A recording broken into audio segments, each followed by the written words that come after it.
America, Israel आणि Iran यांच्यामध्ये चालू असलेले युद्ध आणि या युद्धाचे भारतीय शेअर बाजारावरील परिणाम सध्याच्या परिस्थितीमध्ये शेअर बाजारातील डाऊनफॉल हा आम्ही पाहत आहोत. पुढे जाता शेअर मार्केट अजून यामध्ये चालू असलेलं करेक्शन हे कुठे जाऊन थांबणार आहे, अजून किती डाऊनफॉल आपण एक्सपेक्ट करू शकतो, अशा काही लेवल आहेत जिथे मार्केट सपोर्ट घेऊ शकतं. अशा सर्व बाबींची तपासणी आज आपण या व्हिडिओमध्ये करणार आहे. तर तुम्ही आजचा हा व्हिडिओ शेवटपर्यंत पाहावा ही तुम्हाला विनंती. नमस्कार मित्रांनो, मी सुहास पडमळकर. तुम्हा सर्वांचं आजच्या या वीकली मार्केट अपडेट व्हिडिओमध्ये स्वागत आहे.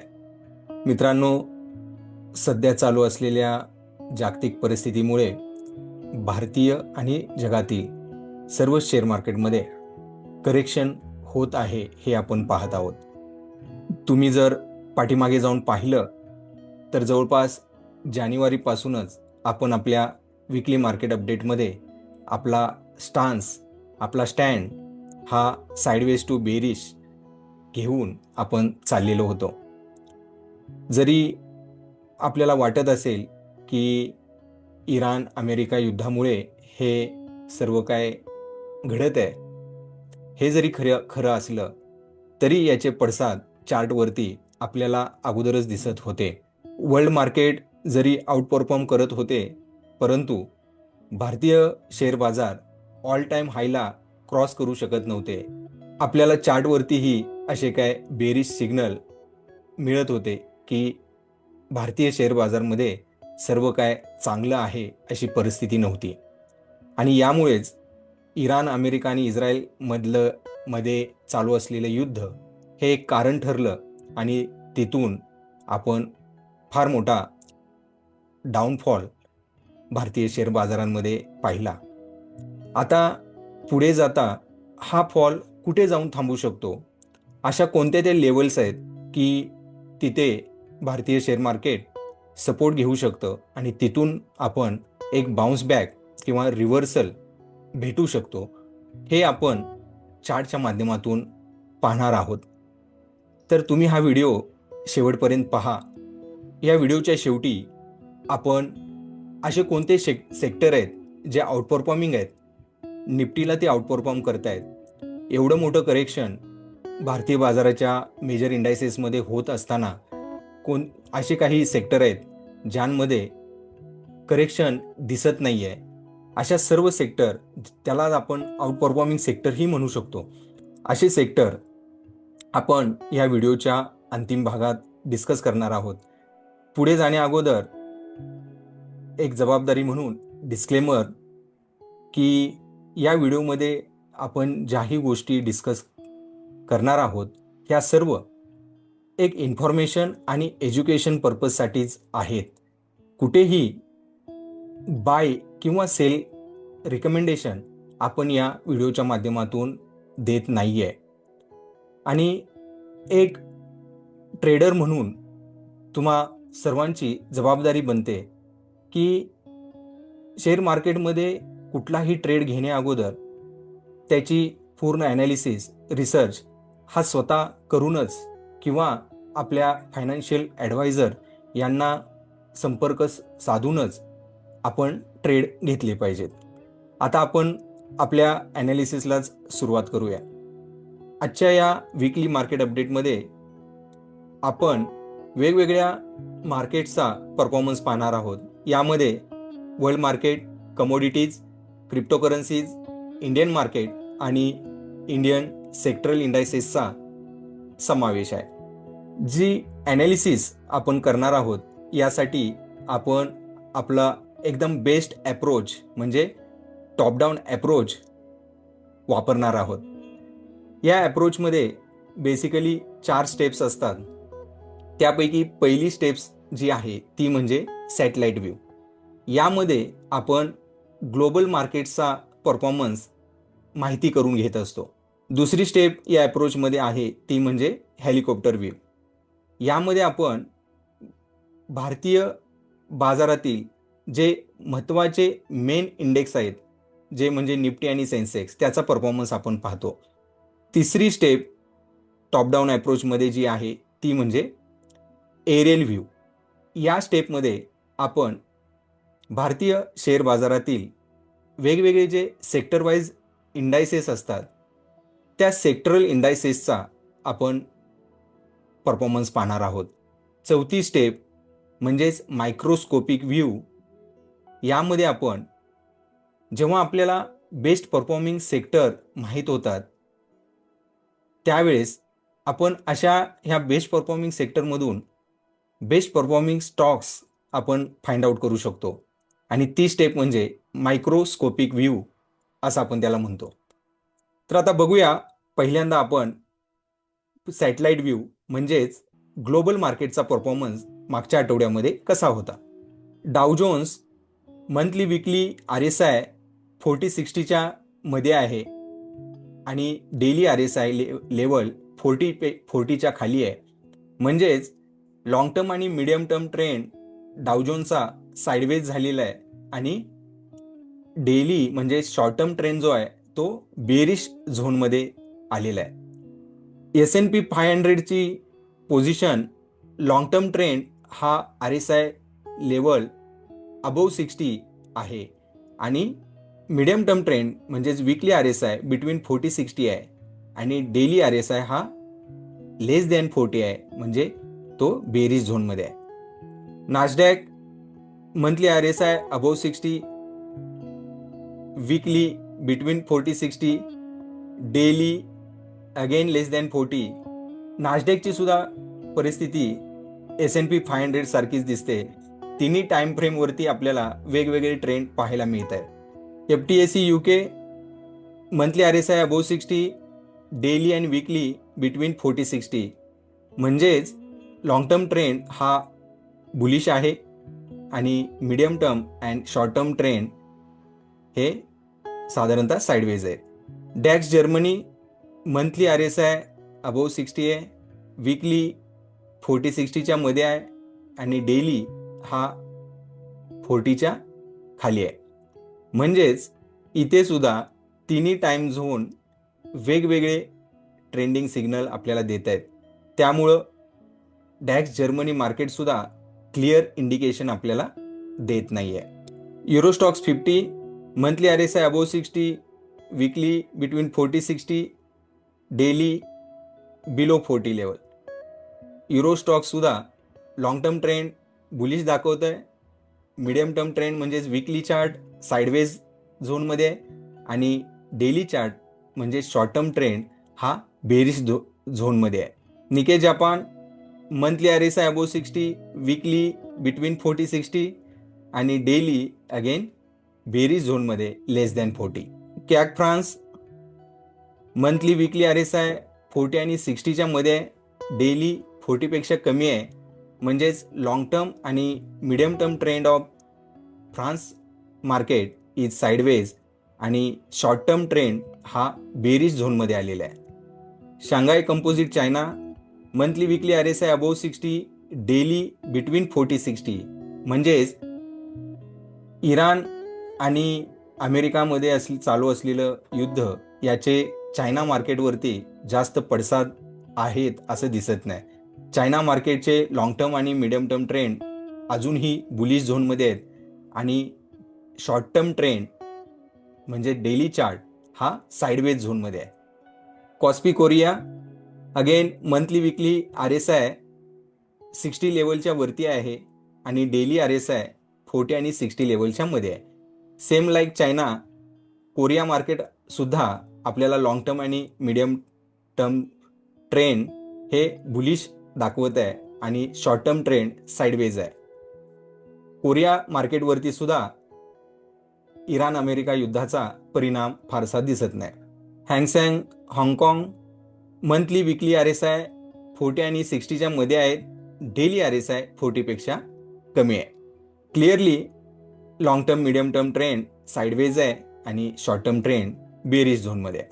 तैवान मंथली विकली RSI 60च्या वरती आहे आणि डेली RSI बिटवीन 40-60 लेवल आहे. म्हणजेच लॉंग टर्म आणि मीडियम टर्म ट्रेंड तैवान मार्केटचा बुलिश झोनमध्ये आहे आणि शॉर्ट टर्म ट्रेंड हा साईडवेज आहे. तर ग्लोबल मार्केटमधून आपल्याला दिसून येत आहे चायना, कोरिया आणि तैवान ह्या तिन्ही मार्केटवरती चालू असलेल्या इराण आणि अमेरिका युद्धाचा काहीही परिणाम झालेला आपल्याला दिसत नाही. बाकी सर्व मार्केटमध्ये थोड्याफार प्रमाणामध्ये करेक्शन होताना आपल्याला पाहायला भेटते. आता पाहूयात कमोडिटीजचा परफॉर्मन्स. गोल्ड फार छान रॅली आम्ही सर्वांनी गोल्डमध्ये पाहिलेली आहे. मंथली विकली RSI 60च्या वरती ट्रेड करतायत आणि डेली RSI 40-60च्या मध्ये आहे. म्हणजेच गोल्डचा लॉंग टर्म आणि मीडियम टर्म ट्रेंड हा फार बुलिश आहे अजूनही आणि शॉर्ट टर्म ट्रेंड हा साईडवेज आहे. Silver monthly RSI level above 60, weekly and daily between 40-60. म्हणजे लॉंग टर्म ट्रेंड हा बुलिश आहे आणि शॉर्ट टर्म आणि मीडियम टर्म ट्रेंड हा साईडवेज आहे. Copper future monthly RSI above 60 आणि वीकली आणि डेली RSI हा 40 आणि 60च्या मध्ये आहे. म्हणजे शॉर्ट टर्म आणि मीडियम टर्म ट्रेंड कॉपरचा हा साईडवेज आहे आणि लॉंग टर्म ट्रेंड हा बुलिश झोनमध्ये आहे. क्रूड तिन्ही RSI मंथली, विकली आणि डेली हे 60 लेवलच्या वरती आहेत. म्हणजे क्रूडमध्ये लॉंग टर्म, मीडियम टर्म आणि शॉर्ट टर्म ट्रेंड हे तिन्हीही आपल्याला बुलिश झोनमध्ये आहेत हे दिसतंय. आणि चार्टवरतीही आपण मुवमेंट पाहू शकतोय की फार छान पद्धतीनं क्रूडमध्ये तेजी आलेली आपल्याला पाहायला भेटते. US डॉलर इंडेक्स मंथली आणि विकली RSI 40-60च्या मध्ये आहे आणि डेली RSI 60पेक्षा जास्त आहे. म्हणजे लॉंग टर्म आणि मीडियम टर्म ट्रेंड हा साईडवेज आहे आणि शॉर्ट टर्म ट्रेंड हा बुलिश आहे. आता आपण पाहणार आहोत आपल्या टॉप डाऊन अप्रोचमधली दुसरी स्टेप म्हणजेच हेलिकॉप्टर व्ह्यू. म्हणजेच आपल्या भारतीय शेअर बाजारातील महत्त्वाच्या इंडेक्सचा परफॉर्मन्स म्हणजे निफ्टी आणि सेन्सेक्सचा परफॉर्मन्स आपण पाहणार आहे. निफ्टी 50 मंथली RSI 40-60च्या मध्ये आहे. वीकली आणि डेली RSI हा 40 लेवलच्या खाली आहे.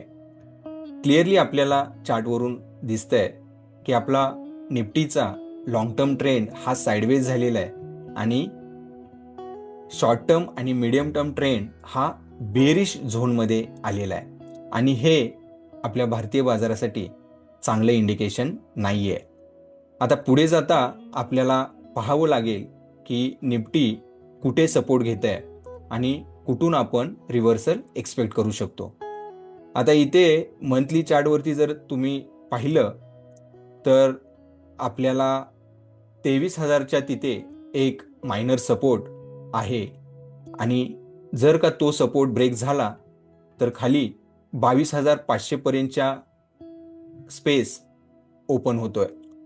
परंतु आपल्याला पुढच्या आठवड्यामध्ये पाहावं लागेल जर का मार्केटने याच लेवलपासून 23,000 पासून जर बाउन्स बॅक घेतला तर आपण रिकव्हरी मार्केटमध्ये एक्सपेक्ट करू शकतो.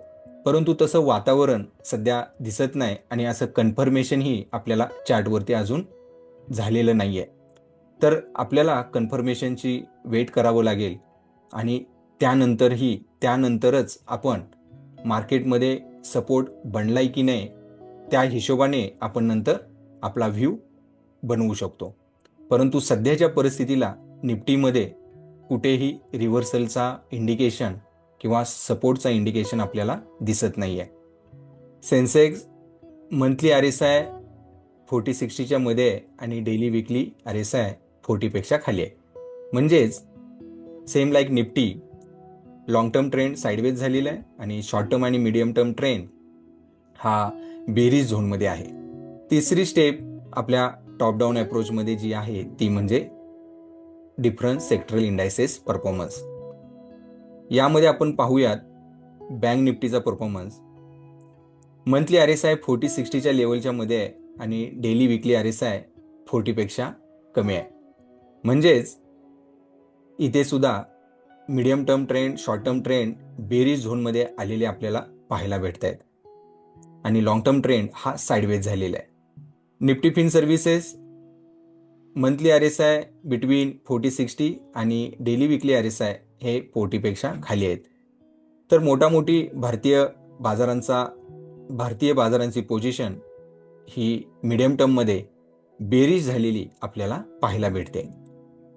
Nifty PSU bank monthly RSI 60च्या वरती, विकली RSI 40-60च्या मध्ये आणि डेली RSI 40 पेक्षा कमी. तर या केसमध्ये तिन्ही ट्रेंड हे वेगवेगळे व्ह्यू आपल्याला देत आहेत. तर अशा केसमध्ये एक फिक्स व्ह्यू बनवणं थोडंसं कठीण जातं. तर अशा सेक्टरला आपण अवॉइड केलं पाहिजे. निफ्टी ऑटो मंथली RSI 40-60च्या मध्ये, डेली विकली RSI 40च्या खाली. त्यामुळे same like other sectors short term medium term trend bearish झोनमध्ये आलेले आहेत आणि लॉंग टर्म ट्रेंड हा साईडवेज झालेला आहे. Nifty metal monthly RSI above 60, विकली बिटवीन 40-60 आणि डेली हा 40 पेक्षा कमी आहे. निफ्टी फार्मा मंथली RSI 60च्या वरती आणि डेली आणि विकली RSI हा 40-60च्या मध्ये आहे. हा चार्ट थोडासा आपल्या निरीक्षणामध्ये आला पाहिजे. आम्ही सर्वजण पाहतोय की मार्केटमध्ये भरपूर अशी गिरावट झालेली आहे, करेक्शन झालेलं आहे. परंतु फार्माचा जर चार्ट पाहिला तर आपल्याला फार मोठी गिरावट इथं दिसत नाही आहे. विकली चार्टवरती अजूनही निफ्टीच्या कंपॅरिझनमध्ये निफ्टी फार्माचा इंडेक्स हा स्ट्रॉंग आपल्याला पाहायला भेटतोय.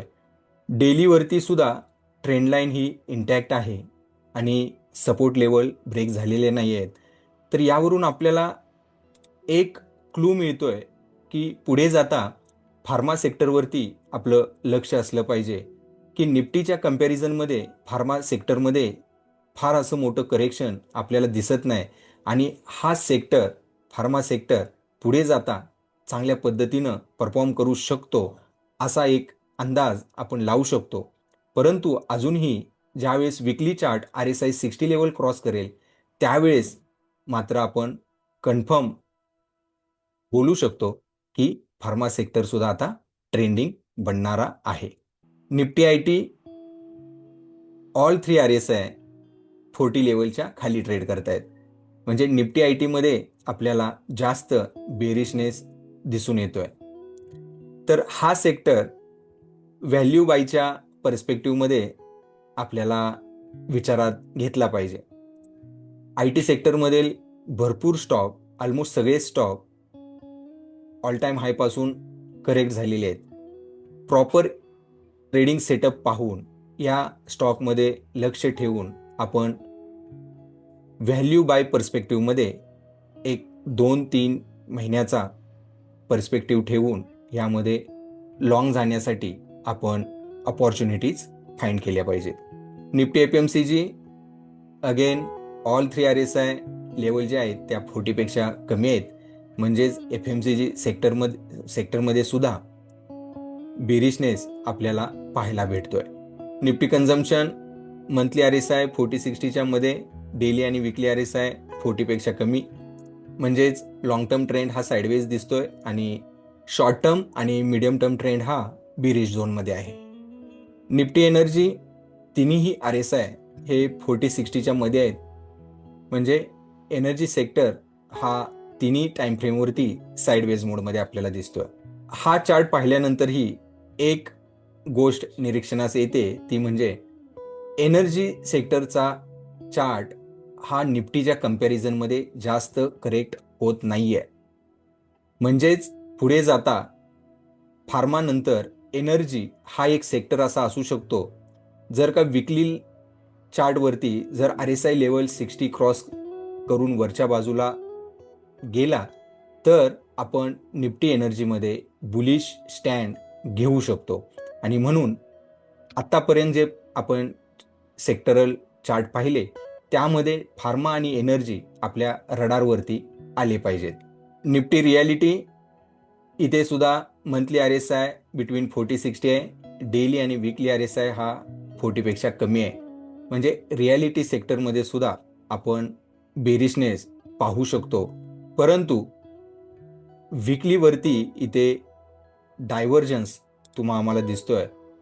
इथे प्राइस खाली जाताना आपण पाहतोय, परंतु RSIची लेवल ही रायझिंग मोडमध्ये आहे.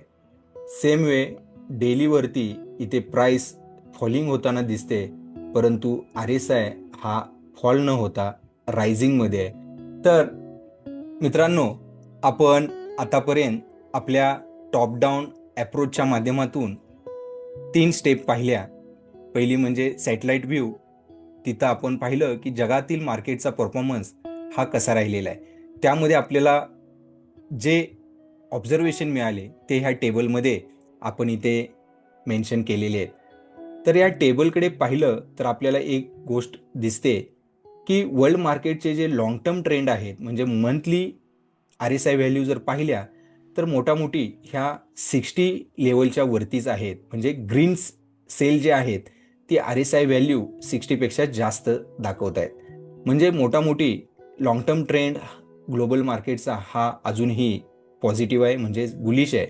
आणि मिडियम टर्म ट्रेंड म्हणजेच वीकली व्हॅल्यू ज्या आहेत RSIच्या त्या 40-60च्या मध्ये आपल्याला पाहायला भेटत आहेत. येल्लो सेल रिप्रेझेंट करतात की RSI व्हॅल्यू 40-60च्या मध्ये आहे. म्हणजे मोठामोठी आपण असं बोलू शकतो की ग्लोबल मार्केटचा लॉंग टर्म ट्रेंड अजून सुद्धा इंटॅक्ट आहे, म्हणजेच बुलिश आहे. आणि मीडियम टर्म ट्रेंड म्हणजेच वीकली व्हॅल्यूज ह्या साईडवेज झालेले आहेत. म्हणजे तो ट्रेंड हा साईडवेज मोडमध्ये आलेला आहे. म्हणजे मागच्या आठवड्याच्या अगोदर वर्ल्ड मार्केट हे टोटली बुलिश होते, परंतु सध्या चायना, तैवान आणि कोरिया मार्केट सोडून बाकी सर्व मार्केटमध्ये मीडियम टर्ममध्ये करेक्शन आपल्याला पाहायला भेटतंय. तर हे मोठामोठी आपल्याला असंच बोलावं लागेल, चायनाचं मार्केट, कोरियाचं मार्केट आणि तैवान यांना इराण अमेरिकेच्या युद्धाचा काहीही प्रभाव पडताना दिसत नाही. असं म्हणतात ना, आग लगे बस्ती में हम तो चले मस्ती में. असंच काय वातावरण या तिन्ही मार्केटच्या बद्दल आपल्याला दिसतंय. आता पाहूयात की आपल्या इंडियन मार्केटचा ओव्हरऑल परफॉर्मन्स कसा आहे. तर ह्या टेबलमध्ये आपण जे चार्टवरती आपण पाहिलं त्यालाच आपण इथे टॅब्युलर टेबलच्या फॉर्मॅटमध्ये रिप्रेझेंट केलेलं आहे.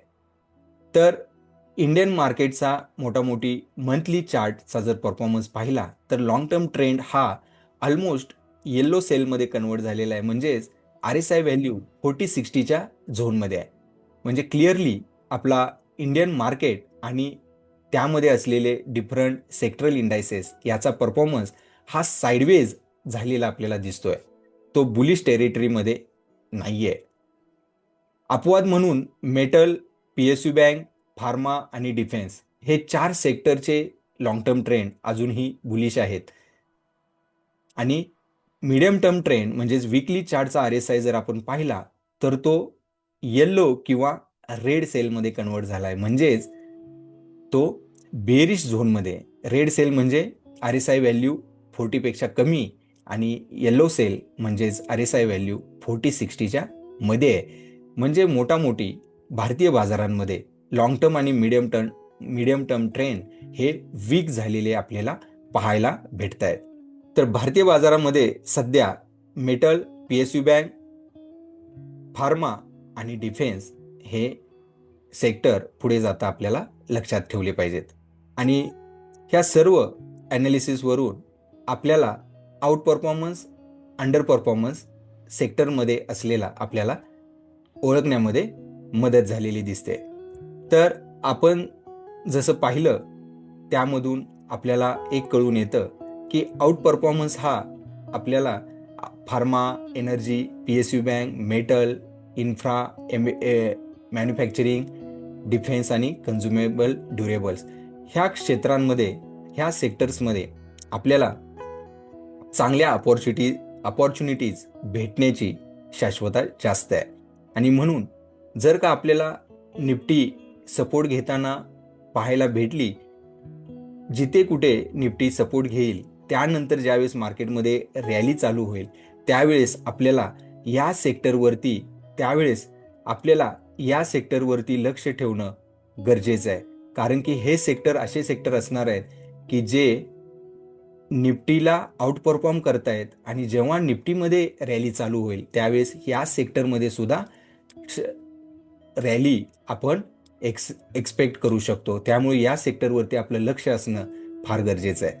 आणि अंडर परफॉर्मन्स जो आहे तो इथे रिॲलिटी, FMCG, IT, एनर्जी सेक्टरमध्ये आपल्याला दिसतोय. परंतु हे जे करेक्शन मार्केटमध्ये झालेलं आहे याचा फायदा आपण व्हॅल्यू इन्व्हेस्टिंगसाठी आपण काही महिन्यांचा व्ह्यू इन्व्हेस्टिंग पर्स्पेक्टिव्हमध्ये लक्षात घेता आपल्याला एनर्जी, IT आणि FMCG सेक्टरमध्ये, रिॲलिटी सेक्टरमध्ये ह्या सेक्टरमधील सर्व स्टॉक ऑल टाईम हायपासून ऑलमोस्ट 30-40% करेक्ट झालेले आपल्याला पाहायला भेटतील.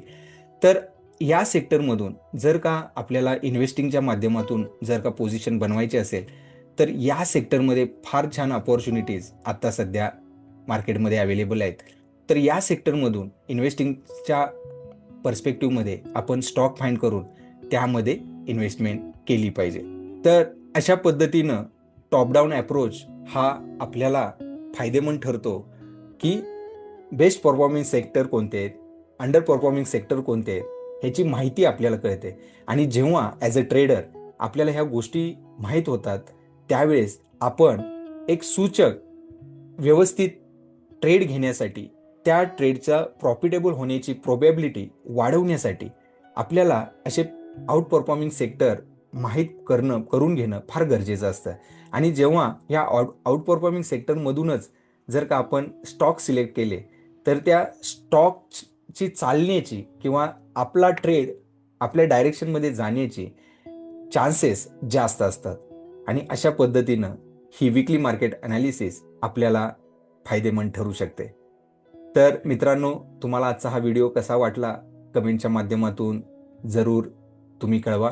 जर तुम्हाला आजचा हा व्हिडिओ आवडला असेल तर तुम्ही लाईक, शेअर करायला विसरू नका. सबस्क्राईब करा. तर लवकरच भेटूया अशाच नवीन इन्फॉर्मेटिव्ह व्हिडिओच्या माध्यमातून. तोपर्यंत मी सुहास पडमलकर, तुमचा ट्रेडिंग स्किल पार्टनर रजा घेतो. तुम्ही सर्व आपली काळजी घ्या, परिवाराची काळजी घ्या. लवकरच भेटूया. Good luck and good trading. Thank you.